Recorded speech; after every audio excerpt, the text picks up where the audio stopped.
First contact with fear. The crystalline ships appeared without warning above New Eden, their angular forms catching the light of the binary stars like faceted diamonds.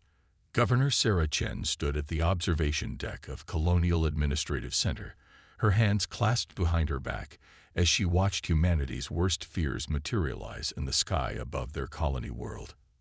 Nexari, her military advisor, Colonel Marcus Wade, spoke the name with quiet dread. We always thought they were just stories from the outer rim. Ghost ships that turned living worlds to glass. Sarah's jaw tightened. New Eden was humanity's furthest colony, 300 light-years from Earth. They were alone out here, with only a small defense fleet and 30 million souls to protect. How long until they reach orbit?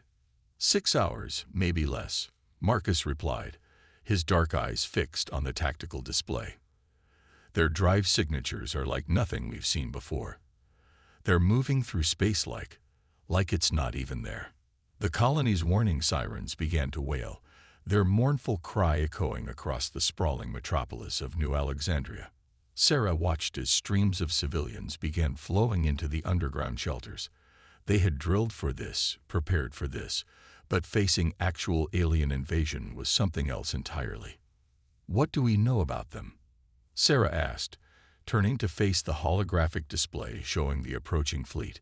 17 ships, each one larger than anything humanity had ever built. Marcus pulled up the scattered intelligence reports from the frontier. The Nexari are silicon-based life forms. They view organic life as, he paused, searching for the right words, inefficient, wasteful. They'd been systematically cleansing worlds on the galaxy's edge for decades. No one knows where they came from. Sarah's fingers danced across the display, bringing up the colony's defensive capabilities. 3 orbital platforms, each armed with mass drivers and energy weapons. A small fleet of 6 frigates, designed more for patrol than war. And buried deep beneath the surface, the colony's last resort. Nuclear weapons that could turn the surface into a wasteland. "Get me Earth Command," she ordered, her voice steady despite the fear gnawing at her gut. "And begin evacuation procedures for all non-essential personnel. Priority to children and medical cases." The next hours passed in a blur of activity. Sarah watched as their small fleet took up defensive positions, as civilian ships loaded with refugees made emergency jumps toward the core worlds. Each passing minute brought the Nexari closer, their crystalline forms growing larger in the sky. "Governor," Marcus called out, his voice tight. "We're receiving a transmission from the Nexari fleet." The holographic display flickered, and Sarah found herself staring at something that defied easy description. The Nexari representative appeared as a shifting lattice of crystalline structures, its voice coming through as harmonics that the computer translated into words. "Organic anomaly detected. Your existence is inefficient. Your resources will be optimized. Resistance is illogical." Sarah straightened her spine, meeting the alien's gaze without flinching. "This is Governor Sarah Chen of New Eden. We are a sovereign colony of Earth.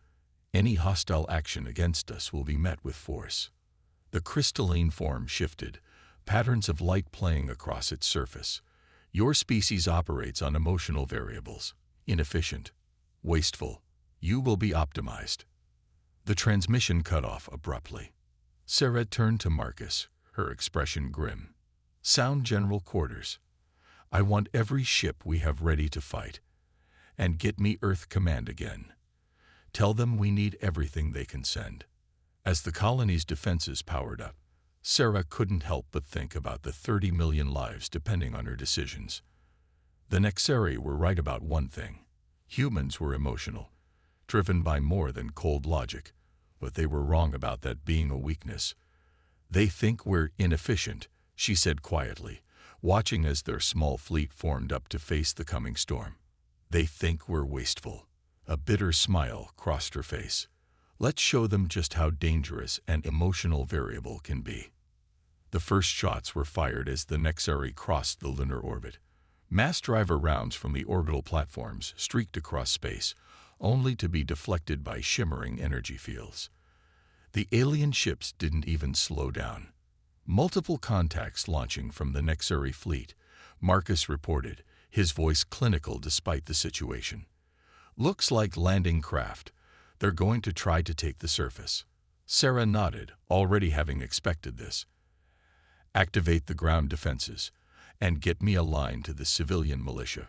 If they want this world, they're going to have to fight for every inch of it. As she watched the battle unfold in the skies above New Eden, Sarah Chen made a silent promise to her people.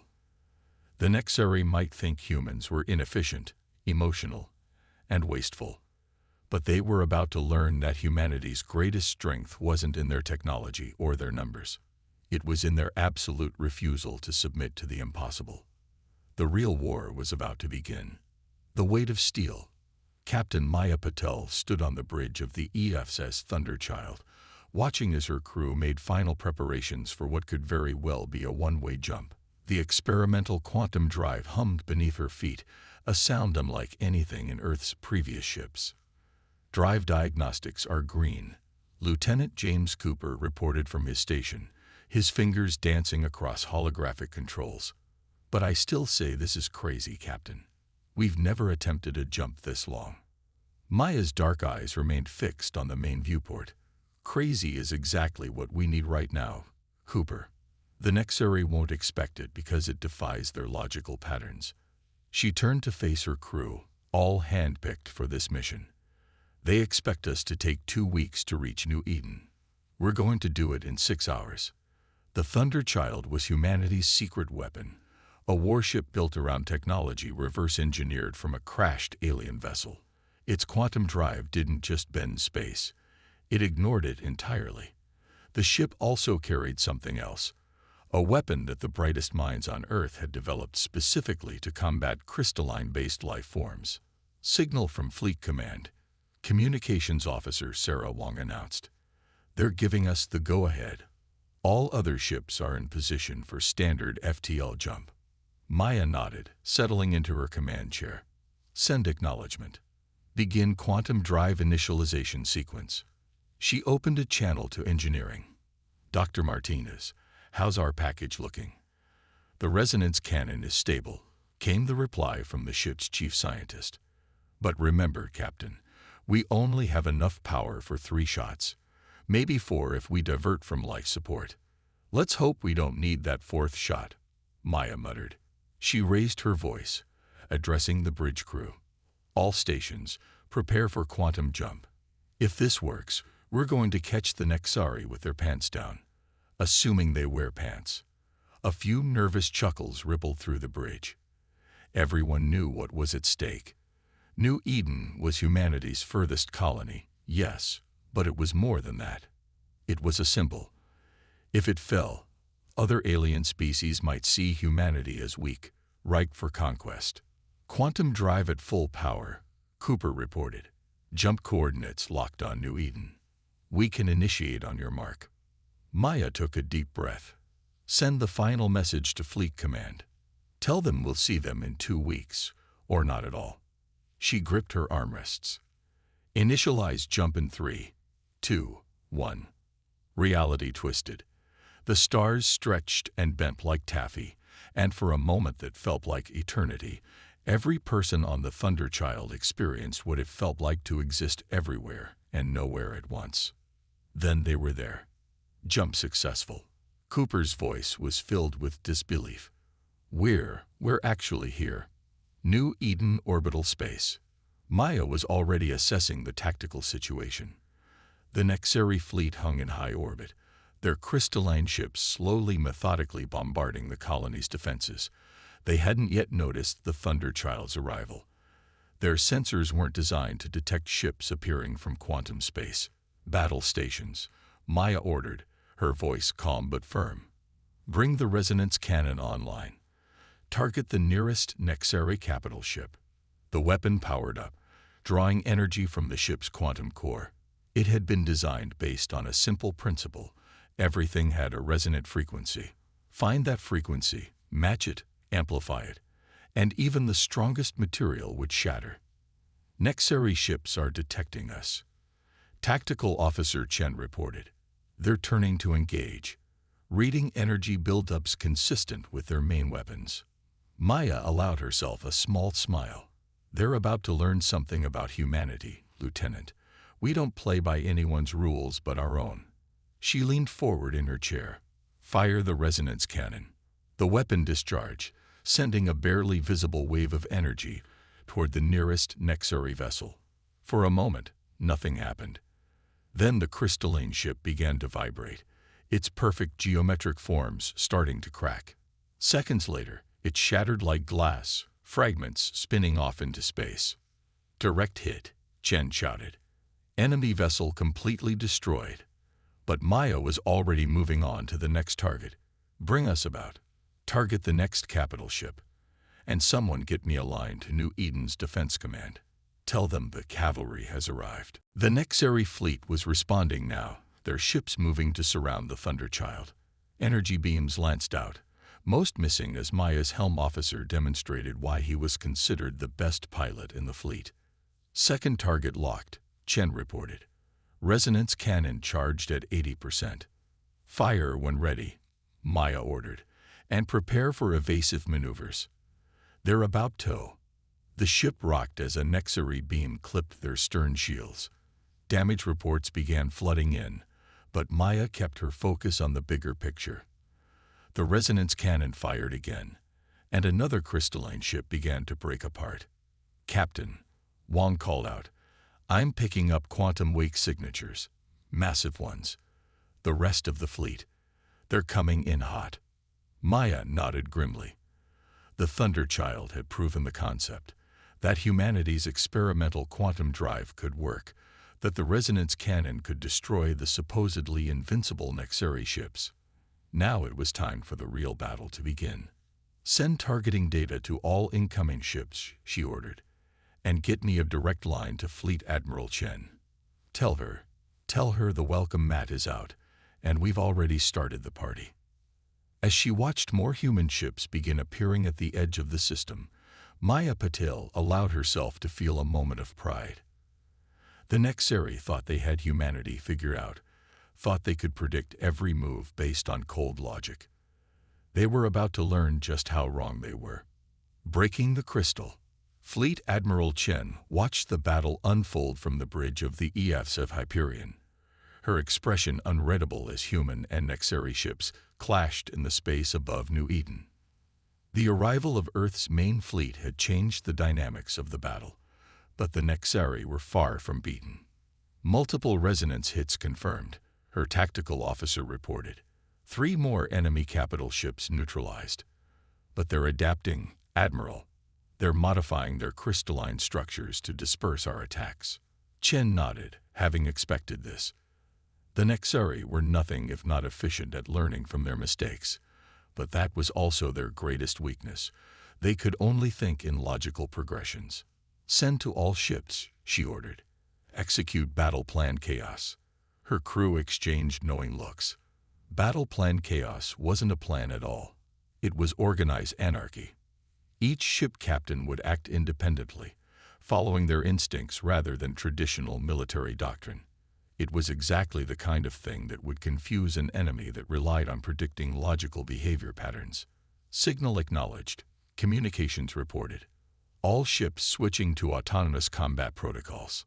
The space around New Eden erupted into mayhem.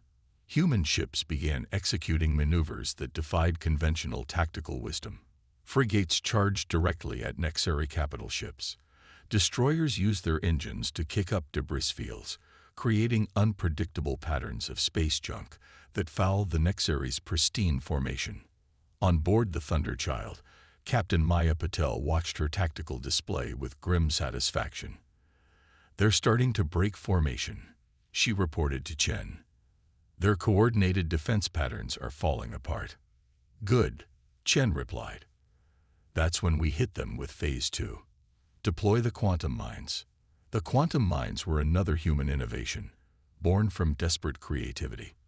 They were simple devices that created localized distortions in spacetime, their effects impossible for the Nexari to calculate. As the mines activated, chunks of crystalline ships began disappearing, reappearing seconds later, but fatally out of phase with their original structure. "Admiral," her science officer called out, "we're detecting unusual energy readings from the Nexari fleet. They appear to be combining." Chen leaned forward, watching as several Nexari ships began to merge, their crystalline structures flowing together to form a massive geometric construct. "They're trying to adapt," she murmured, looking for safety and unity. But she had anticipated this too. "Signal the Thunder Child," she ordered. "Tell Captain Patel it's time for the resonance cascade." The Thunder Child's engines flared as it maneuvered into position. The resonance cannon had been modified, its energy spread wider but tuned to a specific harmonic frequency. As it fired, the beam struck the merged Nexari structure, and instead of shattering it, set up a sympathetic vibration that began to spread through their entire crystalline network. "It's working," Maya reported, her voice tense with concentration. "The vibration is propagating through their merged form, but they're trying to isolate it, breaking off affected sections." Chen smiled grimly. "They think they can solve this with logic. Show them why that won't work. All ships with resonance weapons, fire on my mark." Different frequencies, random patterns. The human fleet responded, dozens of resonance beams striking the Nexari superstructure from multiple angles. Each beam carried a different frequency, creating a chaotic symphony of vibrations that the crystalline beings couldn't predict or counter. "Their structure is becoming unstable," Tactical reported. "We're seeing fractures propagating throughout their merged form." Chen watched as the massive crystalline construct began to shake, its perfect geometric patterns distorting as competing vibrations tore through it. "They thought unity would make them stronger," she said quietly. "They didn't understand that combining their logical patterns just made them more vulnerable to chaos."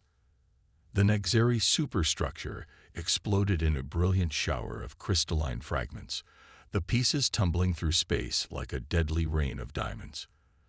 The remaining Nexari ships began to retreat, their perfect formations broken, their logical patterns shattered. "They're running," someone on the bridge announced, and a cheer went up from the crew. But Chen raised her hand for silence. "Not running," she corrected. "Regrouping. They'll try to analyze what went wrong, look for patterns in our chaos. That's their nature." She opened a channel to the fleet. "All ships, maintain battle plan chaos. The enemy is wounded but not defeated. Keep them off balance. Don't let them find any pattern to exploit." As she watched her ships continue their erratic dance through space, Chen reflected on the irony of the situation. The Nexari had come to optimize what they saw as inefficient organic life. Instead, they were learning that what they saw as inefficiency, human unpredictability, emotion, inspiration, was actually their greatest strength. "Send word to New Eden," she ordered. "Tell them to prepare for a ground war. The Nexari won't give up easily, and we need to be ready for whatever they try next." The battle for New Eden was far from over, but humanity had proven something important. Sometimes the most efficient solution was to be inefficient. Sometimes the best pattern was no pattern at all. And sometimes the greatest strength lay in being exactly what your enemy thought was a weakness. Dancing with lightning. Dr. Elena Martinez stood in the Thunder Child's engine room, watching quantum energy readings spike across her displays. What she was about to suggest was either brilliant or suicidal, possibly both. "You want to do what?" Captain Maya Patel's voice crackled through the comm, a mix of disbelief and intrigue. "We can weaponize the quantum drive signatures," Alina explained, her hands moving rapidly over the holographic controls. "The Nexari's crystalline structure. It resonates with quantum frequencies. We've been so focused on breaking them that we never thought about overloading them." The battle above New Eden had reached a stalemate. The remaining Nexari ships had adapted to the resonance weapons, developing fractal patterns that dispersed the vibrations. But Alina had noticed something during their last quantum jump, the way the alien ships seemed to shudder when exposed to quantum wake. "It's risky," Maya replied. "If we miscalculate the quantum pulses, we'll tear ourselves apart." Elena finished. But Captain, they won't expect this. They can't expect this. It's too irrational. There was a long pause before Maya responded. Send the calculations to my station. And Elena, make peace with whatever gods you believe in. Elena smiled grimly as she began the modifications. The Thunder Child's quantum drive wasn't designed for what they were about to attempt. They were going to create controlled quantum field collapses, essentially tiny tears in space-time that would release pure quantum energy. All hands, brace for quantum field manipulation. Maya's voice echoed through the ship. This is either going to be spectacular or our last mistake. Either way, it's going to be one hell of a light show. The Thunder Child moved into position, its engines pulsing with an eerie blue light. The remaining Nexari fleet had formed a new geometric pattern, their ships arranged in a complex three-dimensional lattice that seemed to shift and flow like liquid crystal. Quantum drive spooling up, Elena reported, watching the energy levels climb. First pulse ready in 3, 2, 1. The ship shuddered as the quantum drive engaged, but instead of jumping, it released a concentrated burst of quantum energy.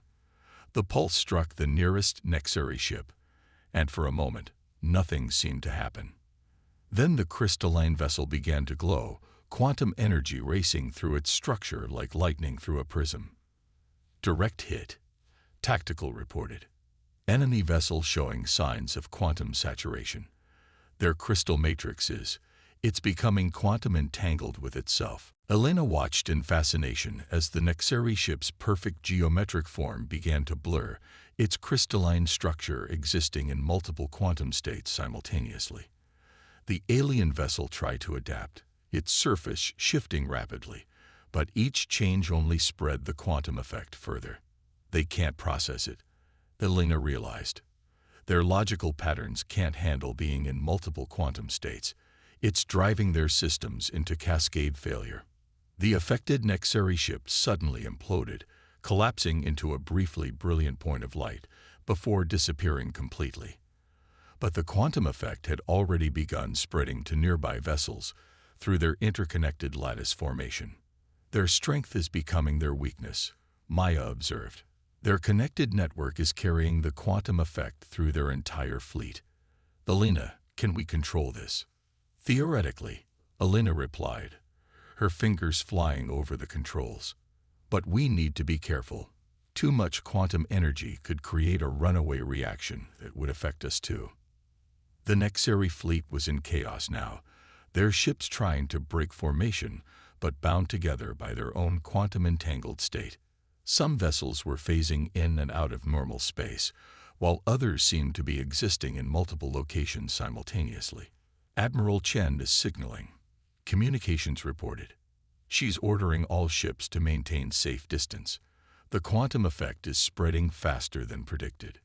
Elena watched her readings with growing concern. Captain, we need to contain this now. If the quantum field keeps expanding. Do it, Maya ordered. Whatever you need to do, just do it fast. Elena initiated the quantum drive's emergency shutdown sequence, but with a twist. Instead of simply powering down, she used the drive's residual energy to create a containment field, a bubble of stable space-time around the affected Nexari fleet. The effect was immediate and spectacular. The quantum-entangled Nexari ships, trapped within the containment field, began to collapse in on themselves. Their crystalline forms, unable to maintain coherence across multiple quantum states, shattered not just in physical space, but across multiple dimensions. Quantum field is stabilizing, Elena reported, watching as the readings began to normalize. The effect is contained. But Captain, we just did something that should have been impossible. Maya's voice was quiet when she responded. Welcome to humanity, Doctor. Making the impossible possible is what we do best. As the last Nexari ships disappeared into quantum oblivion, Elena couldn't help but think about the irony. The aliens had come to optimize what they saw as inefficient life forms, but their rigid adherence to logic had been their undoing. Humanity's inefficient ability to imagine and attempt the impossible had proven to be the most powerful weapon of all. "Send to Admiral Chen," Maya ordered. "Tell her the space around New Eden is clear. But warn her, we may have just changed the rules of space warfare forever." Helena looked at her quantum drive readings, still trying to process what they had achieved. They had weaponized uncertainty itself, turned quantum physics into a tool of war. The implications were staggering. But that was a problem for another day.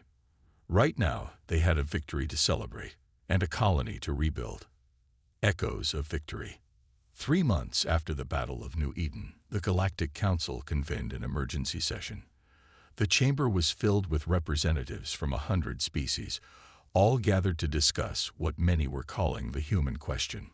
Governor Sarah Chen stood before them, her civilian clothes a stark contrast to the ornate robes and biosuits worn by the alien delegates. Behind her sat Admiral Chen and Captain Maya Patel, along with Dr. Elena Martinez, the heroes of New Eden, as the media had taken to calling them. The humans have demonstrated weapons capability that threatens the very fabric of space-time, the Zinfar representative declared, their crystalline form deliberately different from the Nexari design. Their quantum weaponry must be regulated. Sarah stepped forward, her voice calm but firm. What we demonstrated wasn't a weapon.